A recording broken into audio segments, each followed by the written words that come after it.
महोदय को अभिनंदन पत्र प्रदान किया जा रहा है।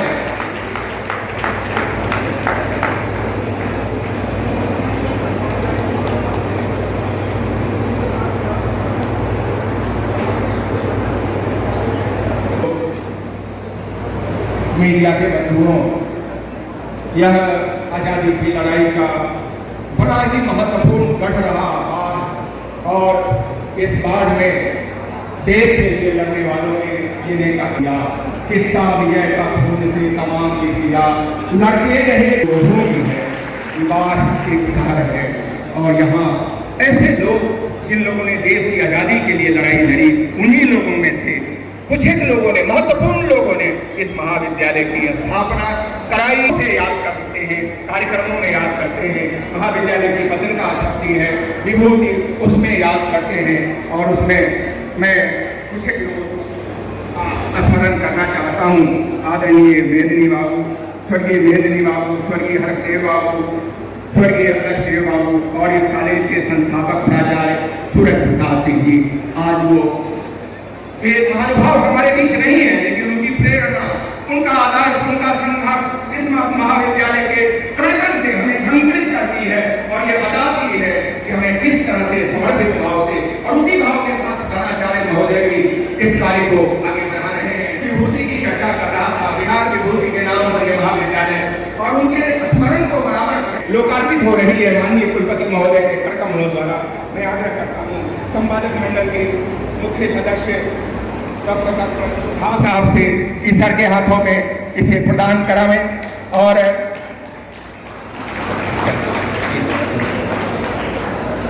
सर आपने देखा,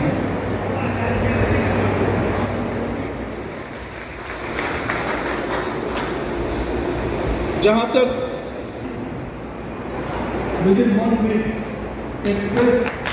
एडवर्टीजमेंट गेस्ट फैकल्टी के लिए आने वाला है, और हम समझते हैं कि विद इन 1.5 मंथ और 2 मंथ्स आपको मैक्सिमम गेस्ट फैकल्टी मिल जाएगी।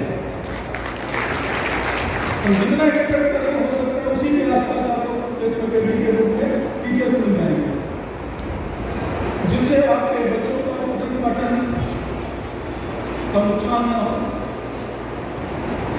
और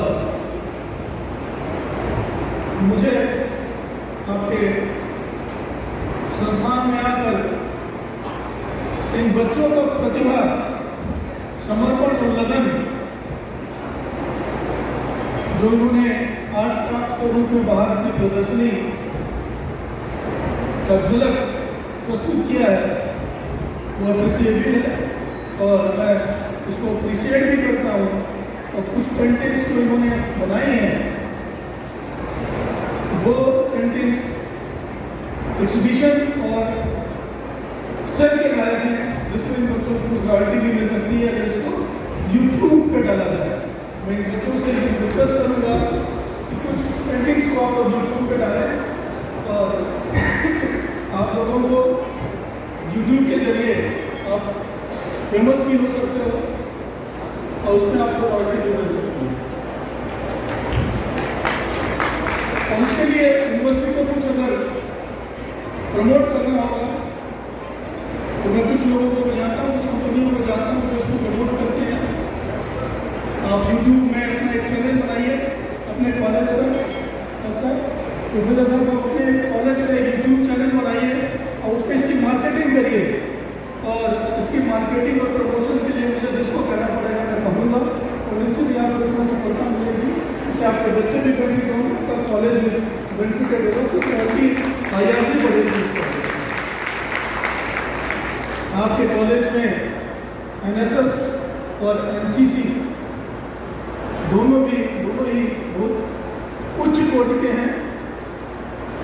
आपके बच्चे बहुत प्रतिभावान हैं और इनकी प्रतिभा हम लोगों ने, क्योंकि बिहार दिवस पे पहली बार पाटलिपुत्र यूनिवर्सिटी और पटना विश्वविद्यालय को शामिल किया था, जिसमें आपके बच्चों ने भी, आपके स्टूडेंट्स ने भी पार्टिसिपेट किया और उसमें उनको काफ़ी प्रशंसा मिली है और कुछ लोग को फर्स्ट सेकेंड प्राइज भी जीता है। मैं उन्हें बधाई भी देना चाहता हूँ।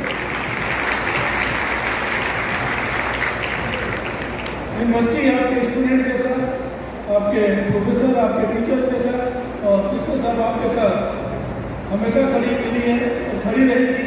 और जहाँ तक व्यक्तिगत मेरा सवाल है, मैं आप लोगों के लिए हमेशा तत्पर हूँ इस क्षेत्र को, इस कॉलेज को बढ़ाने में। मेरे से जो भी आप लोग सहयोग करेंगे, सहयोग की अपेक्षा करेंगे, मैं उसको पूरा करने की कोशिश करूँगा। इन्हीं सभी के साथ सभी को धन्यवाद देते हुए मैं पुनः कोशिश करूँगा दोबारा इस कॉलेज में आऊँ और देखूँ कि क्या प्रोग्रेस हुआ। इन्हीं सभी के साथ मैं सबको धन्यवाद देते हुए प्रणाम करता हूँ। उस धरती को सभी लोगों को मैं धन्यवाद देता हूँ। धन्यवाद।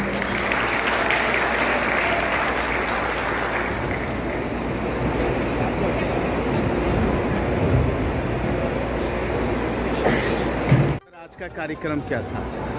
आज का कार्यक्रम में लोगों ने एक जो इस कॉलेज में इन्वाइट किया था, इन कॉलेज के टीचरों से और बच्चों से रूबरू होने का जी, कार्यक्रम में भरपूर मात्रा में जो प्रोफेसरों की कमी है सर, उसके लिए क्या है? तो जल्दी पूरी कर दी जाएगी। गेस्ट फैकल्टी का एडवर्टीजमेंट अप्रैल के फर्स्ट वीक में आ जाएगा और 1.5-2 महीने में उनको गेस्ट फैकल्टी के रूप में सर करोड़ों रुपए, लाखों रुपए के लागत से छात्रावास यहाँ पे बनी है, लेकिन उसका उपयोग दूसरे कार्यों में किया जा रहा है। छात्रावास में वर्षों पहले भी बना था, लेकिन आज तक उसका उपयोग नहीं हो रहा है। इस पर क्या कहना है? पता ये चला है कि कुछ गवर्नमेंट यहाँ पे कुछ ना कुछ प्रोग्राम करके ग्रहण करती रहती है जी, गवर्नमेंट लेवल पे मैं कोशिश करूँगा कि उसको उस अधिग्रहण जो टाइम पे करते रहते हैं जी, उसको न किया जाए। महाविद्यालय में सर भवन का काफ़ी मात्रा में कमी है सर। प्रेक्षागृह और बहुत सारे ऐसे कार्यालय हैं, वहाँ पर भी है। एनएस कॉलेज के प्रिंसिपल से मैंने पहले ही कहा हुआ है कि प्रपोजल बना के दीजिए, आपको जो भी कमी है उसको बिहार सरकार में यूनिवर्सिटी के रूप से भेजा जाएगा और जो भी उसमें सहयोग है गवर्नमेंट से। सर बाढ़ के धरती पे आपका आगमन हुआ है, कैसा महसूस कर रहे हैं सर? ये मेरा बताया, जैसे कि मैंने कहा कि मेरा इस क्षेत्र से विशेष लगाव रहा है जी, और क्योंकि मैं कुछ कामों से यहाँ से जुड़ा रहा हूँ, तो एक जहाँ भी रहा मैं गंगा के किनारे ही रहा, ये भी गंगा के किनारा है। गंगा माँ का जहाँ दर्शन और प्रणाम करने का मौका मिले तो अच्छा ही लगेगा, तो अच्छा डेवलप। इस कार्यक्रम को आज़ादी के 75वें वर्षगांठ से भी जोड़ा जा सकता है सर? मैं ऐसा तो नहीं कर सकता। ऐसा इसलिए हम पूछ रहे थे सर, क्योंकि इसका चर्चा कहीं फ्लैक्स है कहीं भी नहीं है, क्योंकि जो आमंत्रण कार्ड था उसमें इसी का चर्चा विशेष रूप में था, लेकिन यहाँ कार्यक्रम में किसी फ्लैक्स में चर्चा नहीं है सर। हाँ होना चाहिए, जो मुझे भी बताया गया था जी जी, होना चाहिए। बाढ़ वासियों को और बाढ़ के जो कॉलेज प्रबंधन है उनको क्या कहना चाहेंगे? बाढ़ वासियों के लिए ये बहुत बढ़िया, 1950 में कॉलेज इस्टेब्लिश हुआ है और यहाँ के बहुत लोग पास आउट हो से, बहुत अच्छी जगह है। जी सर, एक क्षेत्रीय लोगों का एक बड़ा सा एक मुद्दा मांग भी था सर कि कॉलेज का 2 गेट हमेशा हर कॉलेज में होता है सर, लेकिन यहाँ पे एंट्री और एग्जिट दोनों एक ही गेट है, तो इसमें सर ये चीज़ें हैं और गेट था उसको बंद कर दिया गया है और परेशानी अधिक बढ़ गई है। इसको देखा जाएगा, अगर कोई क्या कारण रहा हो, कोई डिसिप्लिन की प्रॉब्लम आ रही होगी, हो सकता है। एक चीज़ और है सर, तो ऐसा कुछ होगा तो उनसे आपके प्रिंसिपल से उनसे कहा जाएगा कि इसमें कुछ कार्रवाई करनी चाहिए, क्योंकि जिस गेट को बंद कर दिया गया है सर, हम लोगों को यहाँ के बुद्धिजीवियों से मालूम चला है कि वह गेट से ही हमारे राष्ट्रपिता महात्मा गांधी का भी प्रवेश हुआ था। अगर उस तरह के धरोहर वाले गेट को अगर हम बंद कर दें तो हम अस्मिता बाढ़ का तो कहीं ना कहीं तो दिक्कत में आएगी सर। मैं इसमें पता कर लूँगा जी सर, जो उचित होगा उसके मैं आपके प्रिंसिपल साहब यहाँ के प्रबंधन से बात करूँगा। धन्यवाद। इस कॉलेज में सर लॉ की पढ़ाई होती थी पहले, फिर उसको से बंद कर दिया फिर गया। से स्टार्ट करिए, अगर ये चाहें तो फिर से स्टार्ट करते हैं। यूनिवर्सिटी कोई दिक्कत नहीं है, हमें देने में कोई परमिशन नहीं है, बशर्ते ये बात लॉ काउंसिल से उसका अप्रूवल है, क्योंकि उसके बिना लॉ की पढ़ाई नहीं हो सकती, वो डिग्री मान्य नहीं होगी। धन्यवाद सर। है सर, उसमें NCC NSS के द्वारा भव्य कार्यक्रमों का आयोजन किया गया, इस पे आप क्या कहना चाहेंगे सर? आप इसे भव्य आयोजन कर सकते हैं, हाँ, लेकिन मैं और हमारे छात्र ये महाविद्यालय के प्रति, विश्वविद्यालय के प्रति अपनी जिम्मेवारी महसूस करके कर रहे हैं। मैं ऊपर वाले से प्रार्थना करूंगा कि इससे भी भव्य करने की हमारे अंदर क्षमता हो। हम भव्य की बात नहीं करते हैं, हम अपनी जिम्मेवारी की बात करते हैं। सर एनसीसी बहुत पुराना संस्थान है। एनसीसी बहुत पुराना संस्थान है, इसके बावजूद भारत सरकार और दुनिया में इसको विशेष मान्यता भी मिली है। नहीं सर, ऐसा नहीं है।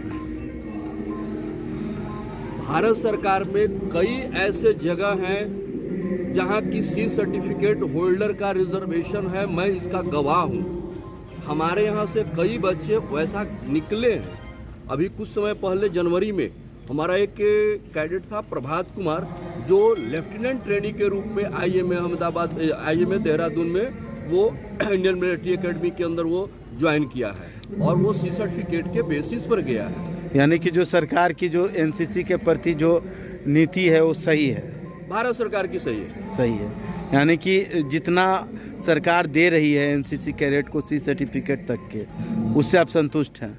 संतुष्ट तो होना नहीं है, हम ये नहीं कहेंगे। भारत सरकार एनसीसी के बच्चों को बहुत सुविधा दे रखी है। कई नौकरियों में इनका आरक्षण है सी सर्टिफिकेट के बेसिस पर। आपके जो महाविद्यालय हैं अनुग्रह नारायण सिंह महाविद्यालय, विगत 3 वर्षों में कितने कैडेट का जॉब हुआ होगा? सर 2 बात मैं बताना चाहूँगा। नंबर 1 कि औसत अगर लें तो हमारे यहाँ कम से कम 8 बच्चा और आधा दर्जन बच्चा प्रति वर्ष इंडियन आर्मी में जाता है। और दूसरा कि इसको आंकने का सबसे बड़ा प्लेटफॉर्म है कि मेरे पास मात्र 1 साल में 52 सीट होता है और जो मेरे पास आवेदन आता है वो 300 से कम नहीं आता है जी। तो हम सेलेक्ट नहीं करते हैं, रिजेक्ट करते हैं। तो आप बताएं कि भारत सरकार क्या सुविधा दे रही है। भारत सरकार बहुत सुविधा दे रही है, जरूर है उसको ले जाने का, बच्चों को बताने का कि ये करने से तुम्हें लाभ क्या मिलेगा। एनसीसी कैडेट में सबसे खास बात क्या होती है? ये यूनिटी एंड डिसिप्लिन, और इनके अंदर देश प्रेम होता है, राष्ट्र प्रेम होता है।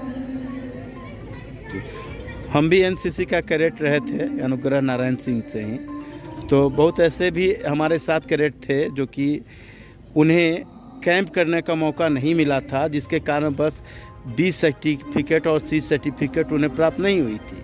क्या इस तरह का प्रावधान से सभी कैडेट जितने आप सेलेक्ट करते हैं सभी को वो पर्याप्त मात्रा में सर्टिफिकेट तक पहुंच पाता है? मैं 2008 से एनसीसी कर रहा हूं जी। हमारे साथ जितने बच्चे हैं करीब सभी बच्चों को मैं एग्जामिनेशन तक ले गया हूं, अगर वो जगह हुआ है। यानी सारे बच्चे जाते हैं आपके? अगर 52 बच्चे आ रहे हैं तो 20 सर्टिफिकेट तक 40 जाते हैं जी। और वही 40 बच्चे सी तक अगर बात करें, जैसे आज ही हमारा सासाराम में 32 बच्चा गया हुआ है जी, उनका सी सर्टिफिकेट का एग्जामिनेशन है। तो मैंने कहा ना कि 2-3 बातें हैं। एक, जो एसोसिएट एनसीसी ऑफिसर हैं लाइक मी, उनकी अपनी जिम्मेवारी लेनी होगी, और दूसरा कैडेट को जागरूक रहना होगा क्योंकि वो मिनिस्ट्री ऑफ डिफेंस के मैसेज से जुड़ सके। बाढ़ एनएस कॉलेज के विद्यार्थियों को कुछ कहना चाहेंगे? अनुशासित रहें और महाविद्यालय को अपना समझें, क्योंकि ये इसके विकास के लिए हमारा आपका सबका जिम्मेवारी है।